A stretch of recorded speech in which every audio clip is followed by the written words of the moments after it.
Happy New Year, good folks. Mitchell-Blackwell here. So can I just encourage all of you that every day, every instance when you meet up with someone, it is another opportunity to start fresh and anew, even if the relationship is not all that great.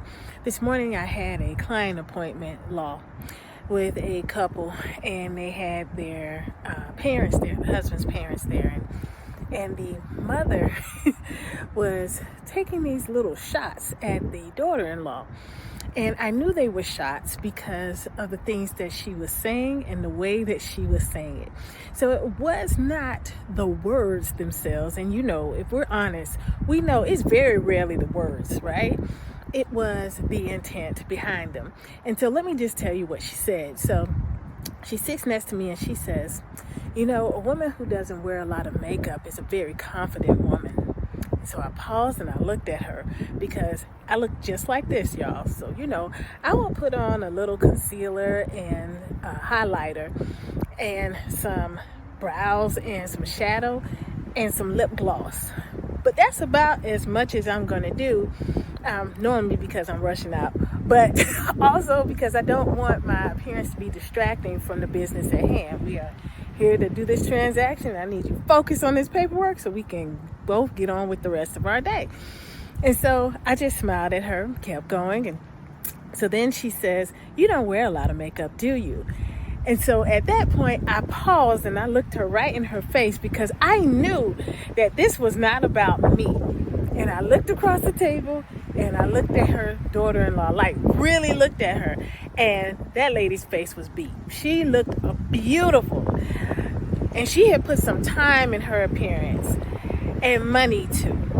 And I felt like that was just her mother-in-law's way of being like, that wasn't all necessary. So then she went on this tirade about how back in the day, the measure of a good nail technician or beautician was how raggedy they looked like if you walked into someone's house or someone's shop or salon and you didn't know anybody. You went to the person who didn't look as kept because it meant that they were so busy servicing clients that they didn't have time for themselves, which leads me into two things. Number one, even with what happened there was still an opportunity to turn that around for them to have a decent relationship and conversation.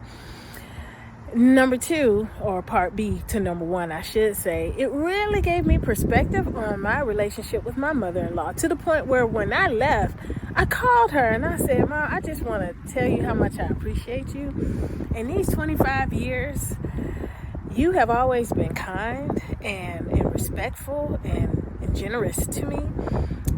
And I just want to say thank you." And I told her what happened, and boy, we had a laugh over that. She said, "Well, honey, you make it easy. Let me tell you, you're a strong black woman, and you don't let anybody run over you, and I love that about you." And she just started to enumerate all the things she liked about me, which just made me just feel so good. But it also reminded me of why it's important for us to prioritize ourselves. A lot of times we are run down. We're not taking good care of ourselves because we're taking care of everybody else with the belief or the promise that one day someone is going to look to us and say, "Okay, now I got you." Instead of understanding that when we put ourselves first and we do the things that make us feel good, whether that's a beat face or some jewelry or hair or clothes or all of the above or none of the above, that we did that because it made us feel good. And regardless of what anybody else says, that's what we're going to continue to do. And even if it does require us to take a few extra moments for us to center ourselves so that we put forth the best person forward, because that's truly what we're feeling inside and not that mask, that suit of armor that a lot of us have to do just to function in this world, then we know how to go out and how other people, they will know how to treat us. And so maybe, just maybe, a scenario like what I encountered today with that mother-in-law trying to take her daughter-in-law down, maybe that wouldn't happen. or happen as often. And so I just want to encourage you that even when it is tough and a person is showing their natural hind crack, as my granny used to say, there is still an opportunity to rectify that and turn it around. Now, I'm not telling you to lay on the ground and let somebody disrespect you. That's not where I'm coming from. But I'm asking you, for your own peace of mind, to speak up for yourself and then put it to the side and then try again the next time. Just something to think about, and to always, always look out for your own well-being. Take care.